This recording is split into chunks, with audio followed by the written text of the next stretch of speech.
बिस्मिल्लाहिर्रहमानिर्रहीम। अस्सलामुअलैकुम। 94 न्यूज़ की खास खबरों के साथ मैं हूं ताहा। खबर शामिल करते हैं पिंड दादन खान से। वजीर तालीम मुराद रास ने पिंड दादन खान का दौरा किया।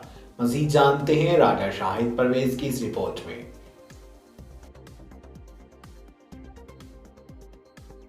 सूबाई वजीर तालीम पंजाब डॉक्टर मुराद रास का झेलम की तहसील पिंड दादन खान के गवर्नमेंट मॉडल प्राइमरी स्कूल का दौरा। तफसीलात के मुताबिक गवर्नमेंट मॉडल प्राइमरी स्कूल को पब्लिक प्राइवेट पार्टनरशिप के तहत 9 मिलियन की लागत के साथ तैयार किया गया। सूबाई वजीर तालीम पंजाब डॉक्टर मुराद रास ने 85 साल पुरानी इमारत की दोबारा तज़ीन और आराइश की बहाली के किए जाने पर इफ्तिताह किया।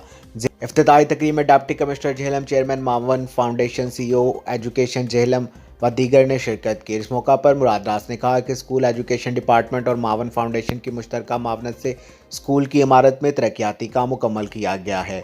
मावन NGO की जानिब से स्कूल में 6 नए क्लासरूम, 2 दफातर, 3 वाशरूम, 1 किचन और 1 स्टोर भी तैयार किया गया है। जहां कहीं भी हमारे बच्चों के लिए खसूसी काम किया जाएगा, इसकी निशानदेही करना, इसको सराहना हमारा फ़र्ज़ है।